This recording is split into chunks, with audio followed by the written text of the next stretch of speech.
All right, Wayne, time for the October update. October's over with. We'd have to know what's going on with the Florida housing market, all right? Yep. So things have been changing a little bit, maybe for the better, maybe for the worse, but let's find out. So stay till the end. In the meantime, do me a favor, consider subscribing. It really does help out the channel. And remember, if you need a real estate agent anywhere, my phone number's below. Text me, call me, whatever is easier for you. All right, let's start off with this one, Wayne. Okay, Florida statewide median sale price for a single-family home was $410,000 as of September 2025. Okay, that's Q3 of 2025. Okay, so that's a 1.2% year-over-year decline, according to Florida realtors. Here's my first question for you. Does $410,000 feel right for what buyers are actually paying across your Tampa Bay area?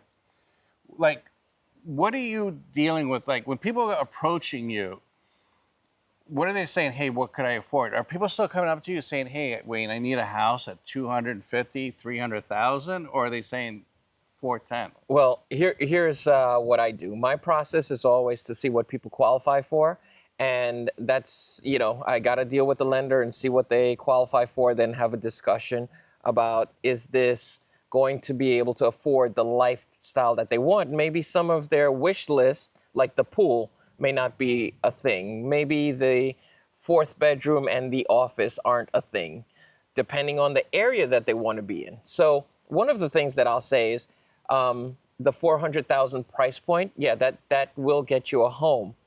But for most people, I think, honestly, that price point used to be 250 in that same That's neighborhood. what I'm saying is. So, but most of the people we're talking about are now transplants. So they're used to a different number. If you qualify for the 450 and you want a 5-bedroom, 3-bath with a pool, okay, we're not getting it in those prime areas that a couple of years ago, 5 years ago, we might be able to do that around 325, 350 with some negotiations, So here's a follow-up question to that one. Okay, 1.2% decline year over year. Okay, now 410,000. Do you think that the prices, the way the market stands right now at the end of October, now we're in November, do you think that prices are going to continue going down? I think so. We're at that point where it's turning from seller's market to a buyer's market. The indicators are there. So now we're at that cusp where we're seeing more homes do price reductions. We're seeing a lot of homes do price reductions, and there's a reason why, because they're looking at the other homes that were sold. Remember, your agent has to comp it out.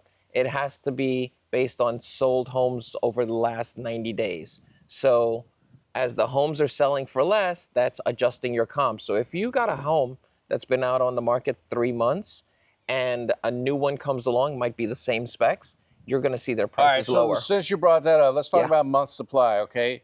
Stat, Florida single-family month supply was 5.1 months in September of 2025, okay? According to Florida realtors. Condo and townhomes, you know what's happening with those, that's was a whole, 9.1 months supply, okay? So with a 5 months of supply in Tampa Bay, buyers are getting more negotiating leverage than a year ago. So now I think it's over 6 months, last time I looked on the latest data. So do you think it's a buyer's market or a seller's market, and why, and how long has it been like that? So I've noticed for the past 3-4 months that it's turning to where sellers have their properties, they want to move it, so they're making concessions. So they're bringing, they're giving the buyers some cash, they're covering a few repairs here and there, and they're flexible on the price. So to me, that's where we start to say this is turning into the buyer's market now. Before, when we're on multiple offers on properties, are they still happening? I know someone's going to jump in. Oh, I had one in the 10 that you sold. Right. That's a multiple listing. Please stop. Okay? It's not the norm. So you're saying it's a buyer's market? It is. Okay. All right. So let's go to the next stat. Okay, stat. 207,964 homes were for sale in Florida as of September 2025. That's up 3.6% year over year. Are your buyers actually feeling the extra choice on the ground, or is this at inventory price points in the areas that they're shopping? So what I mean by that is now people are they when they go look at a home before during the unicorn years, that's what I talk about, Yeah. when COVID was here, Yep. they had to settle for things. Okay, I didn't like this, but I noticed some buyers walking away. I know one buyer walked away from a house just because it was carpeted. Right. Okay, an easy Yes. solution to fix. Exactly. I know. So We've now, had that. yeah, so Yes. now with more choices out there, are the buyers being a lot more picky? Pickier. That's the key word. Buyers are now able to be a little bit more picky in what their wants are. So they're going to look at, okay, do we have to spend $3,000 to $5,000 on the paint because painting the house isn't exactly the color that I want? Like you mentioned, carpets inside the house. I've had buyers where they're looking at 2 bedrooms that have carpet and the rest of the house is not. And, it's kind of weighing them. You have to look at all of these different things. Overall, they went with that one, and I think it was a good choice. But they are looking at each little component and making sure every box is checked now. Okay, so this is as of the end of October. Okay, so let's talk about new listings. Florida, new listings that just came up recently, 38,516. It's down 4.4% year over year. Okay, how do you explain fewer new listings but total supply of buyers is like? It's interesting. Less people are listing right now, and a lot of people are taking their homes off the market. Why? Well, the sellers are getting frustrated. They've had it on the market.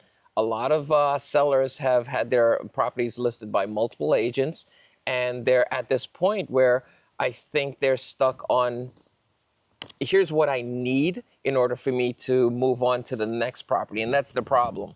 You've mentioned this before, the handcuffs, they're looking at this property and saying, I need to get this much in order for me to make the move, because where do they go to and what's the cost of what they're getting? So the new home that they want to buy, it's more, it's more than what they expected, and they need every drop of profit from their sale in order to make that. So you're saying that's one of the main reasons people are taking it off. Yeah, They want a price. Yeah, they want the price. Well, actually, it's not that they want it so much; they need it in order to make their next move. Because remember, they're leaving this home and going to another one. What's that look like?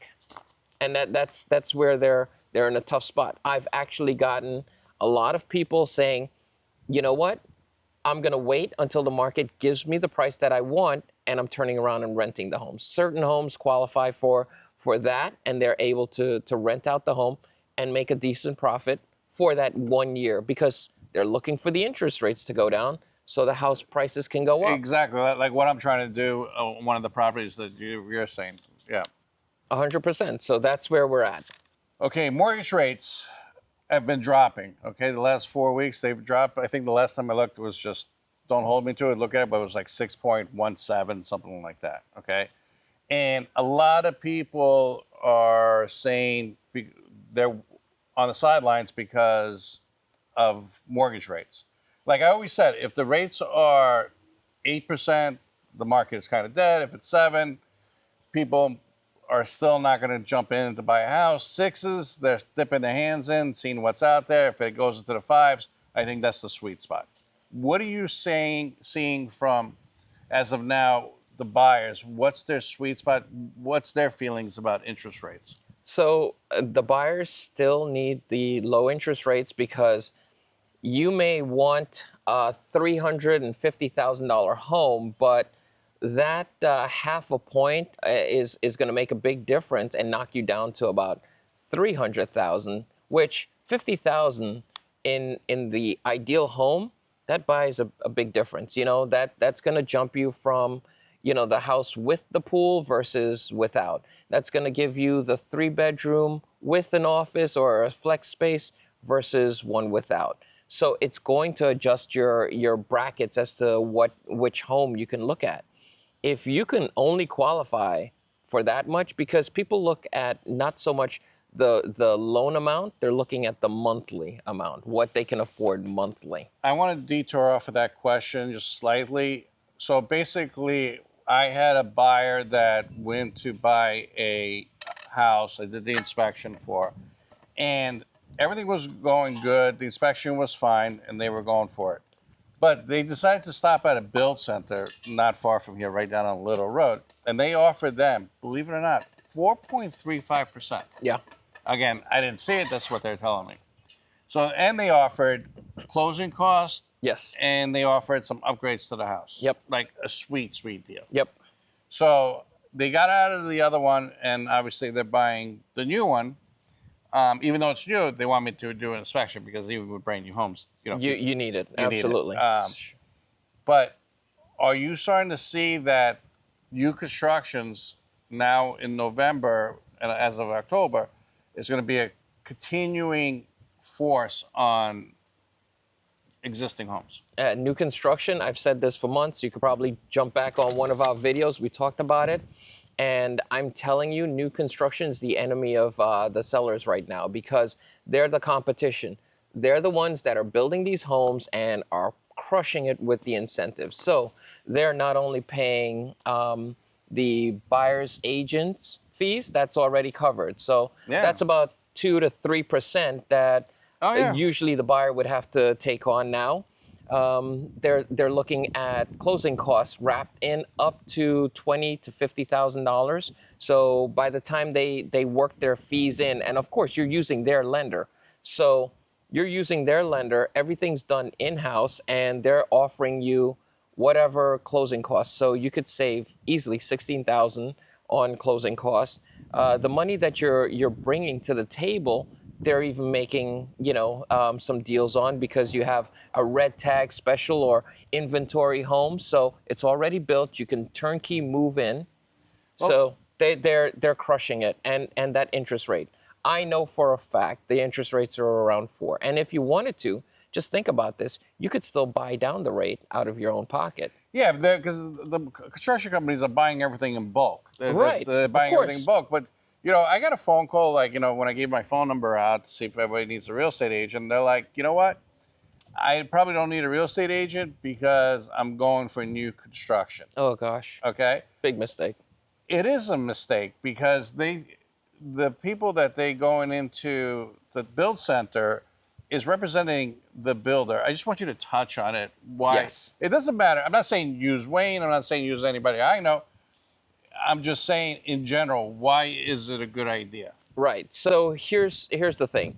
You're looking at the builder is building the home and they're financing the home to you. They're doing the title work and they've got a sales agent that's on their side only with their agenda. Who is representing you? That's the bottom line. Who is looking through that? With certain builders, I won't mention names, it's a 30-page contract. If this is your first home and you're now signing 30 pages of I know what I'm doing without representation, that's a huge mistake on your part, first of all.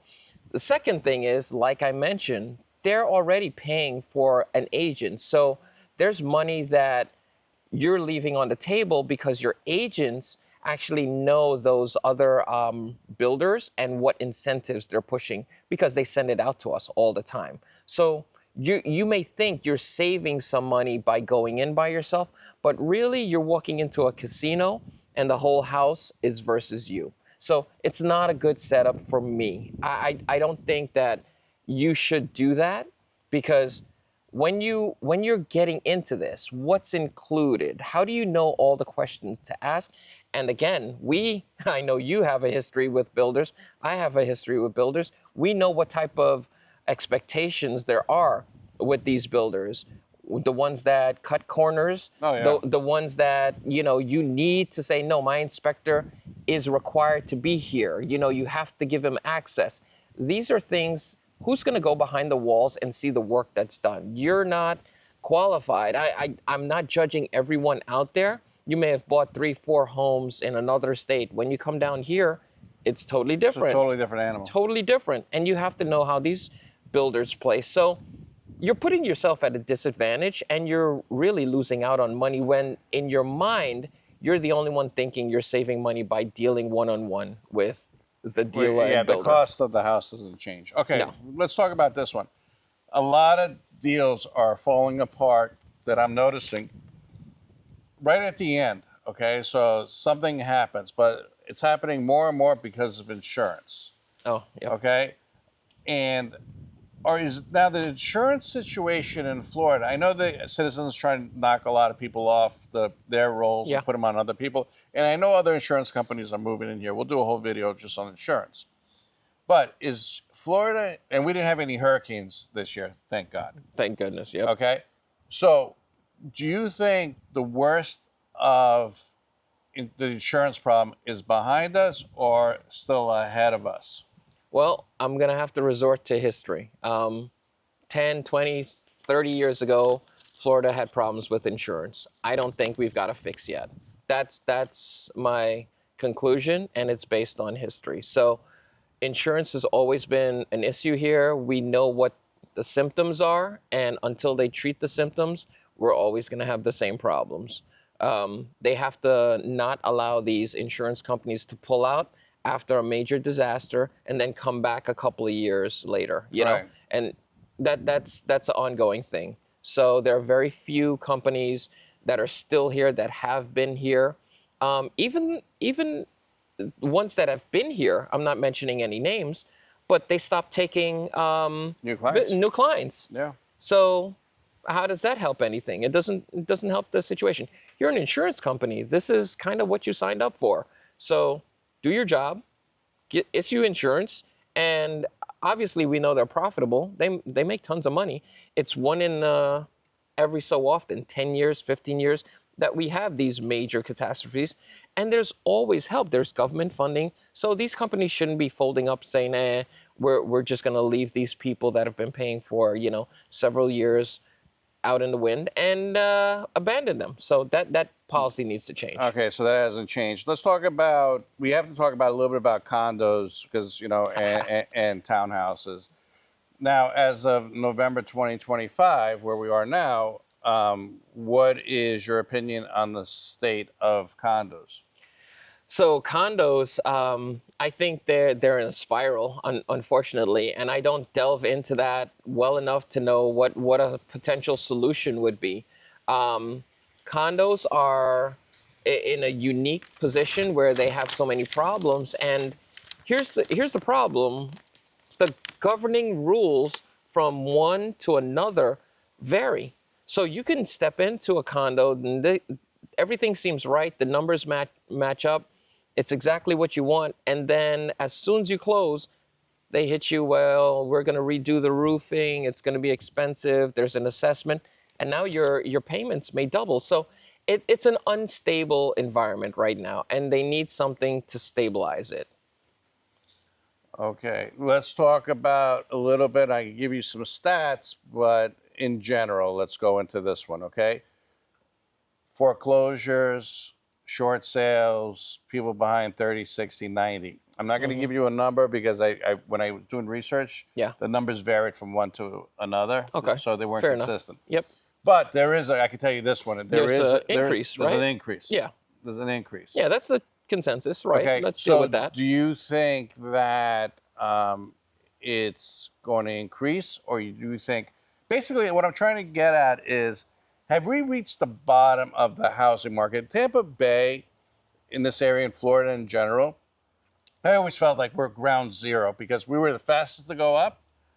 So but we're going to be the fastest to go down too. So Right, I right. consider us ground zero.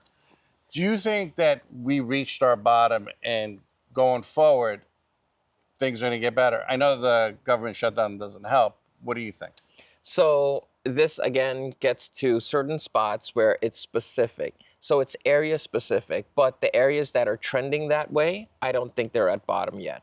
So let's isolate it that way. So let's look at a certain area and call it area X and say that area's got increase in foreclosures. I don't think investors are there at the point where the numbers still make sense to them to jump in. So I think they're going to keep falling. Now, area Y maybe not too far away, but there's development, there's growth, and they're not seeing that. They're actually seeing it. And folks, you have to understand, I'm talking about a 10-minute drive from spot A to spot B. Wow. This is how drastic this is. So certain areas are just, inclined to growth. The businesses are developing I there. want to throw this out, like give you an example of that. I was reading some articles and looking at some stats, and depending on, I'm not making it into a political thing, but depending on the 5 boroughs who becomes mayor tomorrow, people are calling the real estate agents and they're like, hey, you know what? I want to move to Florida. But they're not just saying Florida, they're saying Fort Lauderdale and certain areas of Miami. Yeah. Actually, that market, okay, on the higher end, the luxury market, Sure. Yep. is they're actually having some bidding wars on some luxury places. That's why I said, don't say that we aren't at this point where there are multiple offers on properties. I'm not saying that. I'm just saying, if you were to look at our peak point, every property that was on the market was going through multiple offers. You had 5 offers. It escalated where certain properties were 50,000 over asking. We're not there. Are there multiple offers? Yes, but every property that's listed isn't that way. There are certain areas that we've got multi-millions of dollars in research, development, growth that's coming here, and that surrounding area is going to benefit. Unfortunately, the rural areas are just what they are. They've suffered for a while, they've stayed here, and those people that are impacted just don't have that buffer. Right. You're talking about a person that is buying $1 million home. He's not going to move there. Right. And he's not going to raise Or she. the value of that. Now, we would like to see that, and it's happening slowly. I think you and I have a certain area in mind. And the more those homes build and develop, they're clearing the lots. Those are going to be our comps for the new properties that are going to come. But for right now, we're at that certain funny your point. conclusion, okay, in general, I know you know this area of Tampa Bay a little better, but in general, within 60 seconds, could you explain to everyone where do you think we stand of now? Like I said before, are we going to continue a decline, or is the decline behind us? Where do you feel we stand as of November 2025? Yeah, November 2025 is a crazy one because you got to think, like you said, we've got elections going on in a state that's tied to Florida, very much so in the fact that you have lots of transplants from there. So are they going to be, worried about their environment and coming down here? That may spark an influx. The interest rates, it can, go one direction or another, and that will definitely move things instantaneously. There is tons of opportunities still going on here in Tampa, but as far as our overall, I think we're at this weird spot. We got to get out of November. We have the holidays coming up. Everyone's looking at their budget. I don't think we'll see a big spike. December, I think, is going to be a good benchmark as to what 2026 is going to look like. Tell me if this statement is true, because I say it all the time. If you're buying in Florida, plan on keeping the home 5 to 7 years just to get by. If you're planning to buy a home and sell it within a couple of years, you're going to lose money. Do you agree with that statement, or you disagree with that statement? No, I agree. I 100% agree. The home average that you want to keep in mind is about 7 years. So with what you're putting down for closing costs, what you're investing into the home, with insurance, you're not breaking even with your equity in the home within the first 3 to 5 years. You might start to turn the corner at that point. And then your 7th, 8th year, you're there at a comfortable spot where you can say, hey, our mortgage payment's here, we can sell for here. There's a little cushion that we can make a move. But that this part, if the interest rates, go down, we're jumping up here.